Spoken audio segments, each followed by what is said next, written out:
아, 아. 네. 디퍼런스 청균 여러분 안녕하세요. 이번 패널 디스커션 일부 모더레이터를 맡은 디사이퍼의 운영 리드 박보현입니다.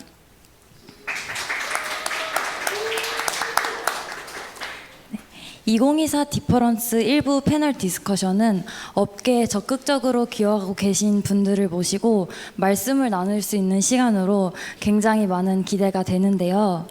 이번 패널 디스커션은 매스 어덥션에 관해서 이야기를 나누는 시간으로 매스 어덥션의 선봉장은 누가 될 것인가에 대해 인프라와 어플리케이션의 측면에서 토론해 보도록 하겠습니다.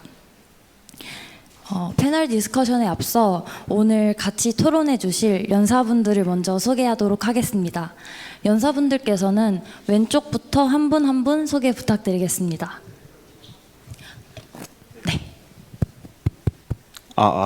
네, 안녕하세요. 저는 슈퍼워크라는 서비스 운영하는 프로그라운드 김태환 대표라고 합니다. 저희 슈퍼워크 서비스는 그 걸으면 코인으로 리워드를 받을 수 있는 그런 무브 투원 형태의 서비스를 운영을 하고 있고요. 지금까지 누적 유저 한 27만 명 그리고 누적 NFT 거래액 한 250억 이상을 좀 만들어내면서 블록체인을 전혀 모르는 대중들도 이용할 수 있는 그런 UI UX를 만드는 것에 집중해서 이런 성과들을 내왔던 서비스입니다. 그래서 이런 성과들 바탕으로 그 알토스 벤처스나 크래프톤, 위메이드와 같은 곳에서 그 스프링 캠프와 같은 곳에서 약간 투자 유치를 하면서 좀 성장해오고 있는 팀입니다. 네, 감사합니다. 네, 안녕하세요. 저는 이병헌이라고 하고요. 지금은 CPLabs라는 회사에서 백엔드랑 컨트랙트 개발하고 있고 예전에 디사이퍼 전전 학회장을 했어가지고 이런 자리에 불러주셔서 너무 감사하고 후원할 수 있게 돼서 너무 행복합니다. 네, 저는 다른 분들이랑 다르게 그냥 직원이라서 딱히 회사에 대해 크게 막 자랑할 거는 없는데 네, 감사합니다. 안녕하세요. 디스프레드라는 웹3 컨설팅 펌에서 일하고 있는 이승화라고 하고요. 저는 디스프레드 안에서 리서치 팀 리드를 하고 있습니다. 디스프레드에 대해서 간략하게 설명 한번 하면 주로 이제 외국에 있는 글로벌 웹3 프로젝트를 한국 시장에 들어올 때 고우트마켓 전략을 짜주고 그들이랑 같이 파트너로 활동하면서 이제 시장에 어떻게 잘 침투할 수 있고 이제 반대로 이제 대중들한테 어떻게 그들의 효용과 기능을 잘 설명할 수 있는지 그거에 대한 전략을 같이 짜고 고민해주는 회사라고 생각해 주시면 되고요. 이제 저희 팀하고 저는 그들에 대한 리서치와 이제 시장 동향 전체에 대한 트렌드를 파악하고 리서치 아티클로 펴내는 작업을 하고 있습니다. 감사합니다. 네, 안녕하세요. 해치랩스의 대표 문건기라고 합니다. 해치랩스 못 들어보신 분들 혹시 있으시면 설명 잠깐 드리면 저희는 페이스월렛이라고 하는 지갑 사업을 하고 있고 그리고 칼로스라고 하는 블록체인 보안 감사 그리고 마지막으로 한국 디지털 에셋이라고 하는 수탁 회사까지 운영을 하고 있는 회사이고요. 각각에 대해서 간단히만 소개드리면 페이스월렛이라고 하는 지갑은 복잡하고 불편한 그런 크립토 경험을 쉽게 혁신하는 미션을 가지고 저희는 지금까지 약 1년 반 동안의 기간 동안 전 세계에 있는 웹3 게임 회사들을 통해 웹3 게임에 쉽게 게이머들이 온보딩하고 또 크립토 금융 경험을 이용할 수 있도록 하는 인앱 SDK 지갑을 만들어 왔고요. 현재는 그런 게임 서비스들의 또 사용자 유입과 사용자 인게이지먼트 활성화를 위한 퀘스트 그리고 또 스탠드얼론 지갑 등을 만들고 있고요. 블록체인 보안 감사는 워낙 잘 알고 계실 테니 설명을 좀 생략하고 한국 디지털 에셋이라고 하는 회사는 국민은행 해시드와 함께 합작법인으로 설립해서 저희가 최대 주주로 있는 회사이고 한국에서 가상자산 수탁 사업자로는 1위를 하고 있는 회사입니다. 네, 잘 부탁드립니다.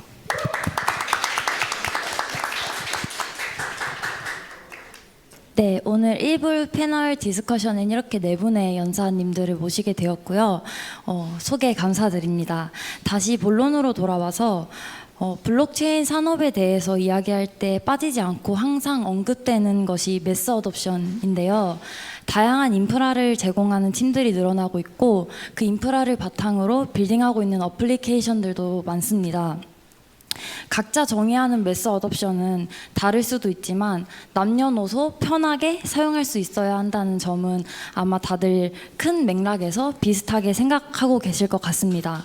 하지만 현재는 대중들이 일상생활에서 블록체인을 많이 사용한다고 말을 하기에는 어려움이 있습니다. 이에 대해 다양한 이유를 꼽을 수 있을 것 같은데 현재 대중이 블록체인을 사용하지 못하는 요인을 꼽아본다면 어떤 부분들이 있을지 CPLS의 이병헌 엔지니어님과 디스프레드의 이승화 리드님께 여쭤보고 싶습니다. 이병헌 엔지니어님께서 먼저 블록체인의 대중화가 어려운 요인에 대해 답변해 주시겠어요? 네. 네. 어려운 요인에 대해서 유저 입장에서 여쭤보시는 게 맞죠? 네, 유저 맞습니다. 입장에서 여쭤보면 좀 약간 대답을 좀 이상하게 하고 싶은데 사실 블록체인 전 빌더들의 잘못도 좀 충분히 있다고 생각을 하는 게 그 블록체인 같은 경우에는 약간 유저 퍼스트로 생각하는 게 아니라 우리의 그 서비스를 너네가 좀 이해를 하고 이런 목적으로 인해서 너희가 이렇게 반드시 사용을 해야 돼라는 태도가 좀 있다고 생각을 해요. 좀 고자세로 생각하는 게 있다고 생각을 해서 약간 실제로 유저들이 사용하기 좀 불편한 프로덕트를 만드는 것도 충분히 있다고 생각을 합니다. 그리고 다음으로는 약간 단순하게 뭐 AI라던가 뭐 어떤 기술을 짬뽕해서 융합할 수 있는 서비스가 아니라 좀 전체적인 큰 패러다임을 좀 바꿀 수 있는 시스템이라고 생각을 하다 보니까 그러니까 그 많은 것들에 좀 진입장벽이 있어서 쓰기가 되게 어렵다고 생각을 하고요. 마지막으로 그냥 가장 간단한 예시를 들어보면 많은 디앱들을 쓰려면 그 크립토로 온보딩하는 세션이 필요한데 온램프가 되게 필요한데 그냥 이제 퍼널만 보더라도 내가 업비트에서 거래소에서 자산을 산 다음에 내 메타마스크를 연결을 하고 거기로 출금으로 승인을 받은 다음에 출금을 보낸 다음에 그 다음에 거기서 또 가서 그 토큰을 내가 쓰고 싶은 걸 스왑을 한 다음에 사용을 할 수 있는 걸로 퍼널 파악되기 때문에 그런 것들을 줄이는 퍼널도 없기 때문에 좀 불편하다고 생각을 하고는 있습니다. 네, 답변 감사드립니다. 이병헌 엔지니어님께서는 어플리케이션 자체가 만들어질 때 어렵게 만들어졌기 때문에 유저들이 사용하기 조금 힘든 부분들을 언급해 주셨는데요. 이제 이승화 리드님의 답변도 한번 들어보도록 하겠습니다. 뭐 핵심은 병원님께서 많이 말씀해 주신 것 같은데 물론 접근성이나 규제의 측면도 있지만 제가 생각하고 싶은 거는 블록체인 기술의 탄생부터 좀 한계가 있었다고 생각을 해요. 일단은 금융 기술이고 금융 기술 자체가 이제 일반인들이 사용하기에는 난이도가 높은 기술일 수밖에 없고 게다가 이제 탈중앙성이나 이제 투명성, 불변성 같은 블록체인 기술이 해결하고자 하는 가치들이 이제 대중들에게 어필하기 위해서는 되게 직관적이지 않은 가치들이라고 생각을 해요. 그래서 태생적인 한계가 있다고 생각을 하고 그렇기 때문에 이제 블록체인 기술이 만들어 나가는 이 서비스 세상은 이제 기존에서 웹2라고 부르는 우리가 기존 서비스들이랑은 아예 다르진 않아도 이제 다를 수밖에 없는 세계라고 생각을 해서 그렇기 때문에 이제 접근성에 한계가 생길 수밖에 없고 그러한 블록체인 세상을 만들어 나가는 과정에서 이제 매스 어덥션이라는 우리의 과제가 저희가 생각했던 것보다 더 훨씬 오래 걸리고 있는 게 아닌가 생각이 듭니다. 네. 답변 감사드립니다. 이렇게 유저 입장에서 블록체인을 사용할 때 직면하는 허들에 대해서 이야기해 봤는데요. 빌더의 입장에서도 프로젝트를 빌딩할 때 어려운 점들이 많이 있을 것 같습니다. 빌더의 입장에서 프로젝트를 빌딩할 때 어려운 점들이 무엇이 있을지 슈퍼워크의 김태환 대표님과 그리고 해치랩스의 문건기 대표님께 여쭤보고 싶은데요. 김태환 대표님께서 먼저 프로젝트 빌딩 시 빌더의 입장에서 어려운 점이 있다면 어떤 점들이 있을지 혹은 현재 슈퍼워크를 빌딩하면서 직접 겪으셨던 어려운 점들이 어떤 점들이 있었는지 답변해 주실 수 있으실까요? 네. 일단 저희 슈퍼워크 서비스는 현재 한 20만 정도 MAU로 이제 많은 유저들에게 피드백을 받으면서 성장을 해오고 있는데 이제 이 관점에서 좀 글로벌로 더 도약해야 된다라는 그런 주요한 미션을 가지고 있는 상황입니다. 네, 여기서 좀 갖는 그런 어려움들을 좀 몇 가지 차원으로 나눠서 한번 설명을 드려보면 처음으로는 기술적인 측면에서 느끼는 어려움들이 좀 몇 가지 있습니다. 이제 가령 저희는 클레이튼이라는 체인 위에서 이제 서비스를 빌딩하고 있는 상황인데 여기서 다른 체인이랑 뭔가 상호 운용이나 약간 뭔가 결합된 그런 유저 경험을 줘서 좀 더 약간 진입 장벽이나 접근성을 더 높여야 되는 그런 과제를 가지고 있는데 이게 기술적인 차원에서 예를 들면 일반적인 웹2에서 서비스를 개발하는 것보다 이 블록체인이라는 그 어떤 파편화된 유동성이나 인프라를 고려해야 된다는 점 때문에 조금 더 많은 그런 기술적인 고민이나 허들이 생기는 부분이 있는 것 같고요. 추가적으로 또 이건 이제 그 다음 차원인 사업 개발 차원이랑도 연결이 되는 것 같은데 앞서서 언급 주신 것처럼 그 웹3 유저들이 기대하고 있는 그런 어떤 수탁이나 소유에 대한 경험을 구현한다는 차원에서 불가피하게 생기는 UX적인 허들이 있는 것 같습니다. 그러면 그 차원에서 사실 대중적인 유저들은 오히려 더 어렵게 받아들이기 때문에 이게 숫자의 확장이 되지 않아서 그런 네트워크 효과를 이루기까지 매우 어려워지는 것 같은데요. 이게 사업 개발 차원에서는 어떤 특정 규모 이상이 되지 않기 때문에 어떤 그 규모의 경제를 만들 수 있는 그 장치가 되지 않아서 쉽게 말하면은 캐시플로우나 매출을 만들기 힘든 상황에 도달하는 팀들이 굉장히 많았던 것 같습니다. 그래서 그런 부분이 또 사업 개발 차원으로 또 연결되는 문제점인 것 같고요. 그다음 규제 차원에 있어서도 실제로 뭐 어제 오늘만 해도 계속해서 뉴스에 나오고 있는 약간 뭐 크립토를 활용한 약간 의도 자체가 좀 불순했던 그런 프로젝트 팀들을 보면 마치 이제 예를 들면 규제 당국에서 봤을 때는 블록체인이나 크립토 자체는 이런 기술이다라고 정의되는 것과 같은 그런 시선 때문에 예를 들면 더 명확한 가이드라인이 나와서 이런 활동들은 블록체인이나 크립토 회사들이 해도 되고 안 해도 되고 이런 가이드라인이 나오면은 훨씬 더 이런 성장이 빨라질 거라고 기대가 되고 있습니다. 네, 이상입니다. 답변 감사드립니다. 김태환 대표님께서는 블록체인 자체의 특성으로 인한 기술적인 어려운 부분들, 그리고 사업 개발적인 측면에서의 어려운 부분들, 그리고 마지막으로 아직 모호한 규제로 인한 어려운 부분들을 말씀해 주셨는데요. 문건기 대표님께서도 해치랩스에서 많은 프로덕트들을 빌딩하시면서 어려움들을 겪으셨을 거라고 예상이 됩니다. 문건기 대표님도 의견 한마디 부탁드립니다. 네. 벌써 이 업계에 거의 한 6년 가까이 있다 보니까 사실 이 주제에 대해서 하고 싶은 얘기가 정말 많은데요. 일단 첫 번째로 이병헌 엔지니어님께서 말씀해 주셨던 것처럼 사실 대중화가 안 되는 이유 중에 그런 빌더들의 잘못이 있다고 하는 부분도 전 되게 동감을 하고 그 더 상위에 왜 그런 빌더들이 유저 친화적인 제품들을 만들지 않고 이제 계속 그러니까 그러지 못하는지 저는 여기에서는 큰 이유가 지금 투기를 중심으로 돌아가고 있는 사실 이 시장 구조가 빌더들에게 그러한 그렇게 돌아가도록 하는 인센티브를 제공한다고 생각하거든요. 그러니까 기본적으로 이 블록체인이라는 게 금융 기술이고 그래서 사실 지금의 시장이 돌아가는 모습을 보면 한 2,000조 되는 시장 규모가 그냥 계속해서 새로운 토큰, NFT, 뭐 코인이라고 하는 투자 자산이 생겨나고 거기에 누군가가 하입을 만들고 그래서 거기에 돈을 잃었던 사람, 벌었던 사람이 다시 들어가서 일찍 들어간 사람은 벌고 늦게 들어간 사람은 잃고 그 다음 다시 다음번을 찾아 돌아가면서 제로섬으로 그냥 그 2,000조의 유동성이 전 세계 안에서 수없이 흘러다니는 게 지금의 사실 블록체인의 모양새고 그러다 보니까 거기 안에서는 실제로 그 코인과 토큰이 유저에게 어떤 밸류를 제공하고 어떤 문제를 풀어주는지보다 누가 어떻게 하입을 만들어내는가 그래서 누가 더 많이 사는가 그래서 가격이 빨리 올라서 누군가는 벌고 누군가는 잃는가 사실 그것만으로 이 시장 안에서 돈이 돌아다니다 보니까 빌더들 입장에서도 실제로 유저들의 문제를 해결한 프로덕트 그 자체보다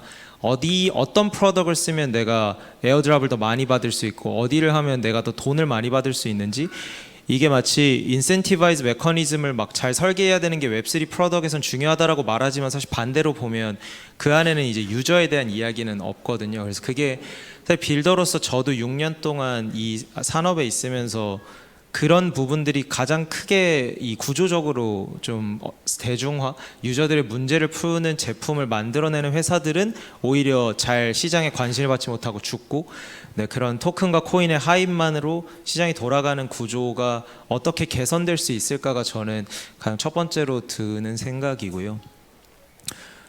두 번째로는 이 그 좀 빌더 입장에서 이야기해 보면 요것과는 좀 다르게 사실 모바일 앱이 아무래도 가장 접근성이 높은데 양대 앱스토어를 비롯해서 앱스토어 정책상 아직도 크립토와 토큰이 결합되어 있는 블록체인이 결합된 서비스에 대해서 매우 장벽이 높다 보니까 그래서 현재도 잘 아시겠지만 모든 크립토 금융 서비스는 대부분 다 웹 베이스로 움직이고 있고 사실 그 두 번째 영역도 굉장히 큰 진입 장벽, 유저들이 진입 장벽으로 작용하고 있다고 생각합니다.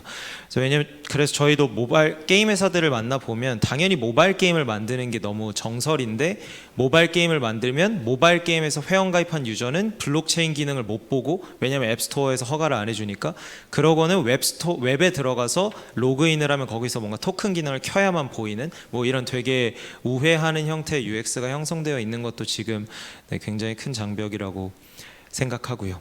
그래서 뭐 일단 크게 두 가지 뭐 다른 분들이 좋은 말씀해 주셔서 저는 요 정도 하고 마이크는 그거에 대한 답은 여기까지 하고 다만 근데 또 한 가지 생각해 볼 지점은 과연 블록체인이라는 기술이 모바일이나 인터넷처럼 유저들이 남녀노소 다 써야만 메서드 옵션이 온 것이냐에 대한 지점은 좀 다르게 생각해 볼 수도 있을 것 같아요. 왜냐면 이게 금융 기술이기 때문에 지금 전 세계 주식 시장 전체 시장 규모가 뭐 잠깐 찾아봤을 때 한 110 트릴리언 US 달러 그러니까 한 11경원 정도 되는 것 같은데 지금 전 세계 크립토 시가총액이 2 트릴리언 달러 정도 되니까 한 2천조 정도 된다고 하면 그래서 전체 주식 시장의 한 2% 정도 되는 돈은 이 안에서 흐르고 있는 거니까 사실 그 지점에서는 업비트를 우리나라에서도 2천만 명 이상이 가입해 쓰고 있었고 그래서 그런 지점에서는 이미 돈이 그만큼이 흘러 들어왔고 그런 점에서는 꽤나 어떤 면에서 또 매스 어둠션에 맞닿아 있는 것 아닌가. 우리가 꼭 모바일처럼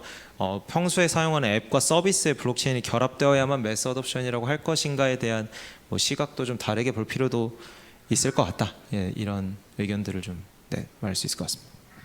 네, 답변 감사드립니다. 이병헌 엔지니어님께서도 다른 의견 있으시면 한 말씀 부탁드립니다. 네, 두 분은 이제 CEO면서 PMPO 역할을 하시니까 좀 이제 기획자 입장에서의 좀 허들을 말씀하신 것 같아서 개발자 초점에서 이제 허들을 좀 말씀을 드리고 싶어서 마이크를 잡았는데요. 일단 저는 1번으로는 아직 인프라가 많으면서도 성숙하지 못했다고 생각을 해요. 무슨 말이냐면 어제도 체인 이름을 언급하고 싶지는 않은데 어디 RPC가 자꾸 터지거든요. 그러니까 RPC 엔드포인트를 오픈한 노드들이 있는데 거기에 이제 조금만 리퀘스트가 많이 들어가면 자꾸 터져요. 그래서 저는 사실 다른 체인들 많이 만들기보다는 그런 좀 많이 좀 숙련되어 있는 체인이 나왔으면 좋겠다라는 생각을 개인적으로 좀 하고 있고 그래서 약간 하다 보면 테스트도 못하고 RPC 터지니까 그냥 아무것도 못하는 경우가 많아서 그게 좀 허들이라 생각을 했고요. 두 번째로는 결국에 개발을 하기 위해서 한 회사가 모든 걸 할 수 없다고 생각을 해요. 체인은 어디가 만들고 그 오라클은 뭐 체인링크나 피스를 쓰고 그 다음은 뭐 와그미를 써서 뭐 프론트를 붙이든 뭘 하든 하는데 그 웹3의 경우 제가 물론 웹2 개발자가 아니라서 모르겠지만 웹3의 경우 각 모듈들이 다 상호작 인터퍼러빌리티가 진짜 정말 망했어요. 무슨 말이냐면 체인링크 펑션을 쓰려면 반드시 체인링크가 지원하는 표준을 써야 되고 또 피스도 마찬가지로 자기들이 컨트랙트에서 요구하는 것만 쓸 수 있고 커스터마이징이 이제 안 되고 그러다 보니까 물론 컨트랙트라 그런 것도 있겠지만 말하지 않는 다른 프로덕트도 다 마찬가지라고 생각을 하거든요. 그러니까 결국에 내가 커스터마이징을 하려고 하면 그러면 이건 웹3니까 네가 새로운 체인 만들던가 네가 새로운 프로덕트 만들어 이런 식으로 좀 접근을 하고 있다 보니까 좀 빌더 입장에서는 약간 이런 아이디어를 내서 한번 해보자 했는데 실제 개발에서는 이것도 안 되고 저것도 안 돼요 라고 하는 경우가 좀 많았어가지고 그런 점이 좀 허들이지 않을까 싶어서 얘기해봤습니다.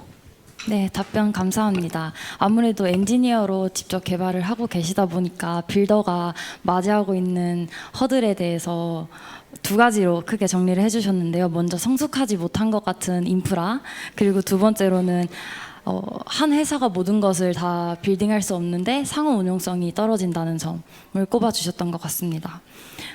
뭐 이렇게 열띤 토론 또 너무 감사드리고 마지막으로 드리고 싶은 질문이 있는데요. 미래 매스 어둠션이 일어나게 되면 사회가 어떤 형태로 변화할 것이라고 예상하시는지 혹은 기대하는 변화된 사회 모습이 있는지 네 분 모두의 의견을 듣고 싶습니다.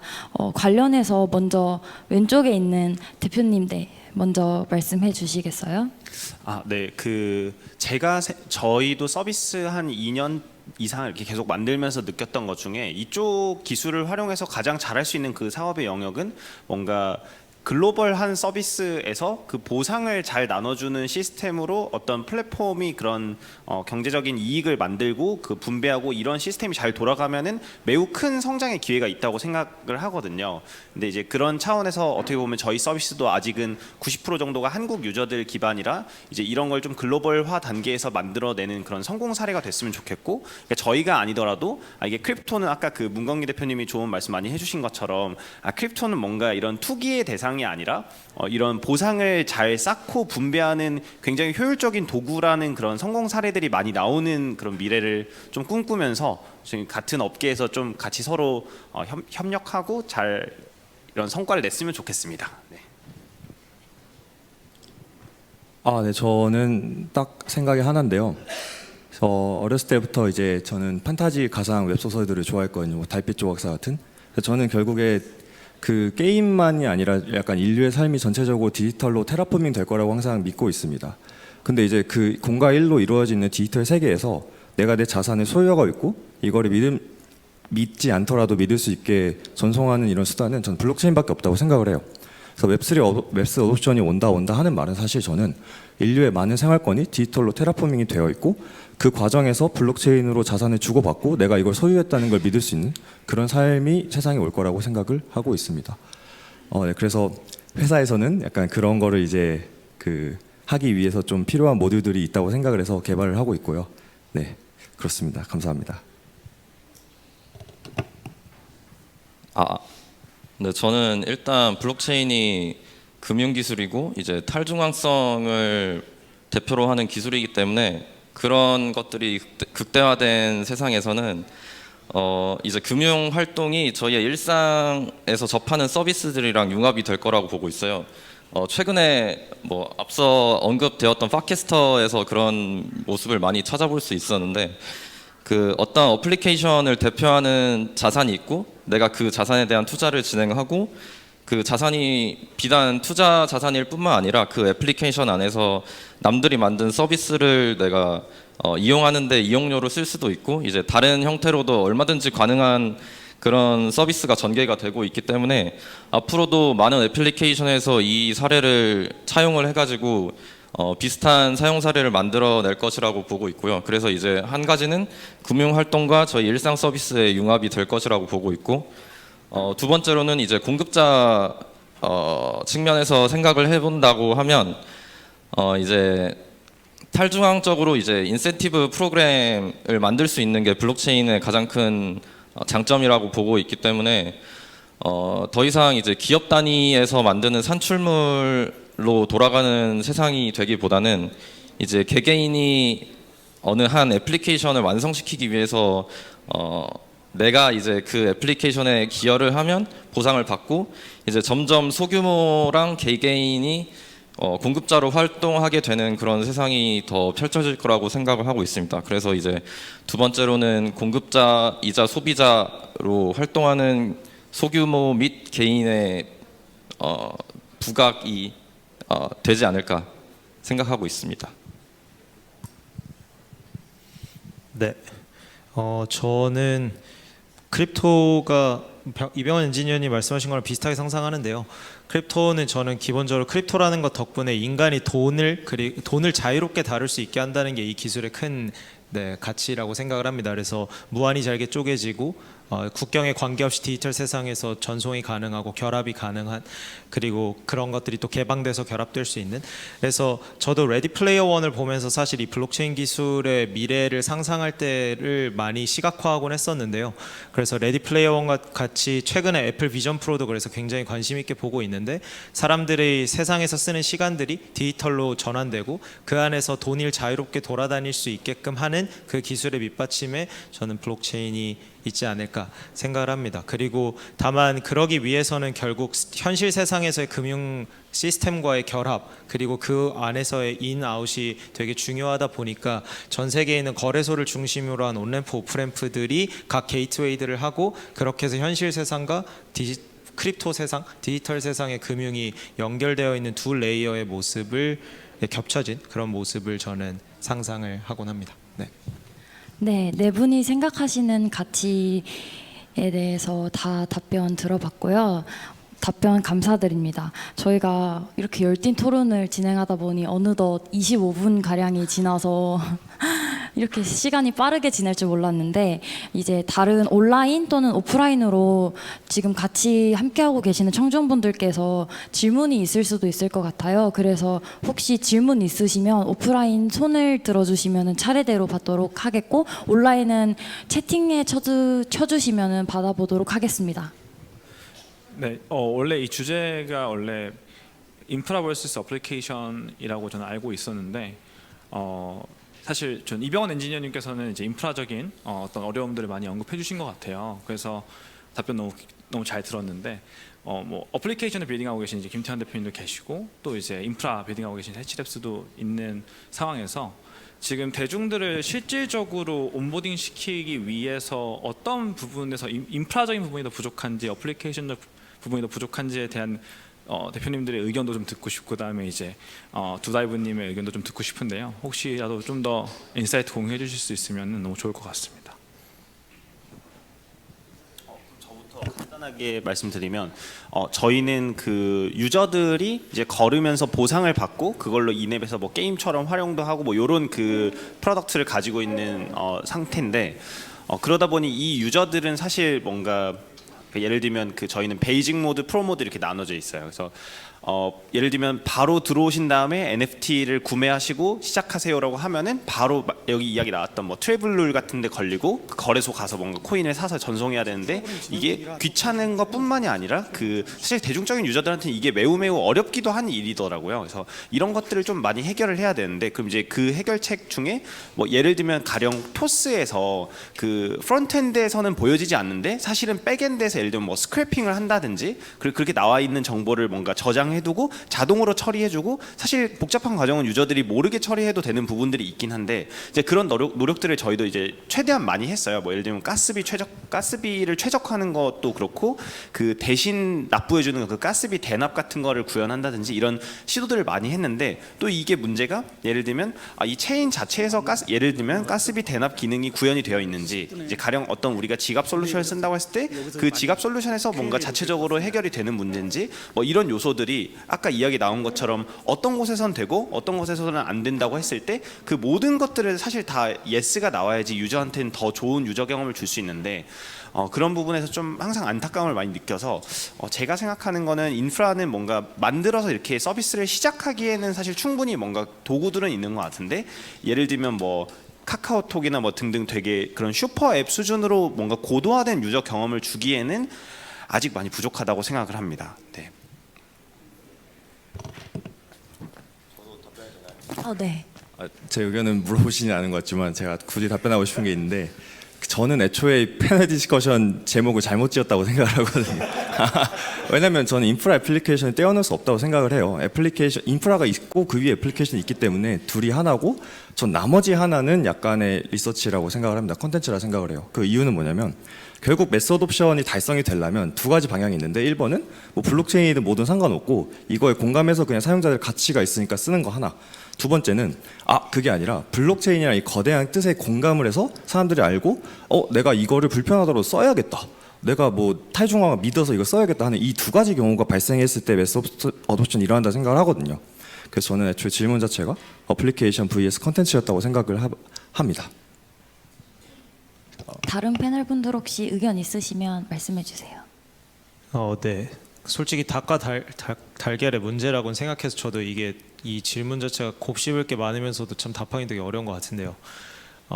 아직은 조금 더 그러니까 인프라라고 하는 게 단순히 어떤 체인과 어떤 지갑 이런 정도의 영역에 국한되지 않고 어플리케이션 정말 그 서비스를 만드는 영역을 제외한 모든 것들을 기반이라고 한다면 저는 인프라에서의 어려움과 난이도가 정말 큰 것 같습니다. 근데 이게 단순히 어떤 쉽게 이렇게 하면 해결될 텐데 참 못해서 답답하다라고 말하긴 너무 어려울 정도로 정말 다양한 요소들이 많다고 생각하고요. 그냥 가스비라는 개념의 존재부터 뭐 체인에서는 이야기할 수도 있을 것이고 그냥 이 기술이 건드리는 것 자체가 금융이기 때문에 그냥 각국에 있는 규제 당국과 금융 당국들이 이것을 어떻게 받아들이고 도입하는가 이에 대한 규제 영역의 인프라도 말할 수 있을 것이라서 저는 정말 수없이 많은 장벽들이 존재해서 아직은 많이 답답하고 그래서 그걸 뛰어넘을 만한 요인으로 지금은 블록체인에 유입되고 있고 거기에 많이 국한돼서 사람들이 거기에 좀 더 뾰족하게는 향후 몇 년 동안은 더 집중하고 사람들이 거기에 바이인돼서 그 장벽을 뛰어넘고도 거기 안에서 가치를 즐기는 사람들만 들어가지 않을까 사실은 조금 더 저는 보수적으로 이렇게 생각을 하고 있습니다. 네.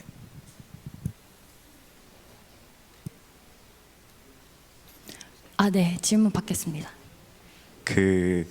사실 저는 쓰지 않는 인프라가 왜 이렇게 많이 생기지라는 생각이 들 때가 많거든요. 그러니까 이미 토큰이 서비스고 이미 그거를 감당할 수 있는 인프라가 있고 우리는 거래소라는 서비스를 통해서 토큰이라는 인프라가 제공하는 서비스를 쓰고 있는 건데 그 위에서 어떤 서비스가 더 나와야지 진짜 말하는 웹3 어플리케이션이라는 게 만들어지는 건지에 대해서 약간 뭐가 맞는 걸까라는 생각이 많이 들 때가 있어요. 그러니까 이미 저희는 수많은 ERC20 토큰, 뭐 SPA20 토큰을 찍고 토큰을 거래하고 이미 사람들은 그게 서비스로 인지를 하고 있는 거고 어떻게 보면 업비트 밖으로 나가지 않는 거는 그 정도면 충분히 나는 서비스를 쓰고 있고 이 블록체인 디지털 자산의 금융을 사용하고 있다고도 인지할 수 있을 것 같은데 패널분들은 그거에 대해서 어떻게 생각하시는지 좀 궁금합니다. 수많은 레이어 1과 레이어 2가 나오는 이유는 너무 명료하게도 아까 말씀드린 것처럼 결국 투기의 욕망과 니즈 때문이라고 생각합니다. 기본적으로 지금 시장은 계속해서 새로운 코인과 토큰과 NFT를 원하고 거기에서 가장 하입을 많이 만들어낼 수 있는 업사이드를 사람들이 가장 많이 상상할 수 있는 게 어떤 레이어 1이야 레이어 2고 뭐 넥스트 이더리움, 넥스트 솔라나라는 이름들로 그래서 그 인프라가 실제로 어떤 어플리케이션들이 올라와서 이게 왜 필요하냐를 넘어서 그냥 그러니까 그런 것들보다는 조금 더 이 토큰은 가격이 이 코인은 가격이 오를 거야를 계속해서 아까 말씀드린 지금 크립토 안에 있는 투자자들은 원하고 있고 그래서 새로운 하입과 내러티브가 계속해서 필요하기 때문에 수많은 L1과 L2가 나오고 있는 것이지 이게 어플리케이션을 만들 때 말씀 주신 것처럼 지금 있는 L1과 L2가 부족하기 때문에 만드는 것의 방향은 저는 거의 없는 것 같다는 생각을 우선은 하고 있습니다. 저는 그 이 이야기 흐름에서 그냥 조금 더 긍정적인 그런 뷰포인트를 하나 제시해보고 싶은데요. 네, 완전 공감하는 부분입니다. 사실 이게 되게 스페큘레이션에 의한 시장이 많이 형성되어 있는 것 같긴 한데, 근데 이제 저희는 리서치한 결과 예를 들면 뭐 과거 한 5년 전과 비교를 한다고 하면은 그때는 이제 뭐 소위 말해 그냥 백서라는 뭔가가 PDF 파일이 있으면은 뭔가 뭐 펀딩이 되고 토큰을 발행해서 약간 뭔가 아무튼 현금화를 할 수 있는 그런 상태가 됐으면 사실 지금은 그 수준들이 계속해서 많이 올라져 왔다고 생각해요. 이게 결국은 그 마켓에 참여하는 그 엔드 유저들의 기대하는 눈높이나 그런 니즈에 따라서 시장이 형성될 가능성이 전 매우 높다고 생각하는데, 예를 들면 뭐 지금은 단순하게 그냥 뭔가 좋은 아이디어라고 해서 뭔가 그런 하이프가 생기는 상황은 아닌 것 같고, 뭐 검증하고 있는 그 레벨이나 수준이 점점 높아진다고 생각하거든요. 그래서 이게 여전히 그러니까 많이 높아지고 있다는 점에서는 좀 긍정적인 관점인 것 같고, 근데 이제 더 나아가서는 사실 솔직히 이야기하면 가령 뭐 웹2에서는 우리나라 기준으로 한 유저 한 100만 명 정도는 모아야 뭐 시리즈 A 정도의 기업이라고 할 수 있어서 어떤 임팩트를 낸다고 치면은 아직은 블록체인 쪽에서 그만한 가치를 창출하는 그런 유저 기반의 서비스들이 나오지 않은 게 문제라고 생각해서, 그러면 뭐 이런 식으로 문제를 더 잘 해결하면서 동시에 블록체인 기술을 잘 활용하는 그런 성공 사례들이 나오면은 이 마켓의 수준이 한 번에 확 올라가면서 더 대중들에게 편입되는 그런 순간이 빠르게 올 수도 있지 않을까 하는 그런 긍정적인 믿음으로 저희는 일을 하고 있습니다.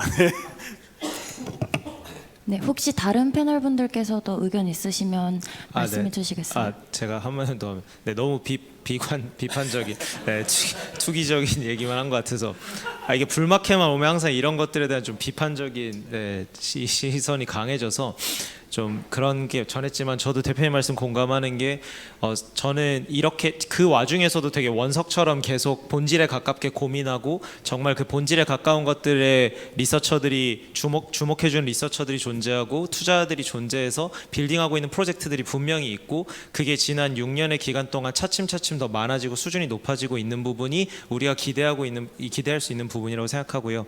저는 여기에서는 그래서 이제 기술의 어떤 성숙도보다도 좀 완성 완성된 UX와 프로덕트를 만들 수 있는 빌 게이츠나 스티브 잡스 같은 피겨가 필요한 걸 수도 있다는 생각은 사실 합니다. 이게 인터넷에서도 결국엔 PC라는 게 맨 처음 나왔을 때도 결국엔 GUI를 기반으로 사람들이 인터넷의 가치를 즐기게끔 하는 온전한 사용 경험을 제공했던 윈도우즈의 OS나 혹은 아이폰이라고 사실 PDA를 중심으로 인터넷이 연결되면서 사람들이 어떤 모바일 디바이스를 쓸 수 있던 건 사실 그 전에도 있었는데 아이폰이라고 하는 스마트폰의 형태로 지금 이 가치를 온전히 하나의 패키지로 만들어내었던 것이 그 어떤 사용자들의 한 번에 그 티핑 포인트를 확 넘겼던 것처럼 사실 지금에 나와 있는 수많은 L1과 L2 뭐 그리고 그 위에 올라가고 있는 다양한 서비스들을 정말 사용자 관점에서 하나의 온전한 사용 경험과 통합된 사용 경험으로 빌딩해 내는 것, 그게 좀 슈퍼워크가 될 수도 있다고 생각을 하고, 네, 그래서 그런 피규어가 필요하고 그런 포인트가 필요한 게 아닐까 뭐 이런 생각을, 네, 저도 좀 긍정적인 얘기를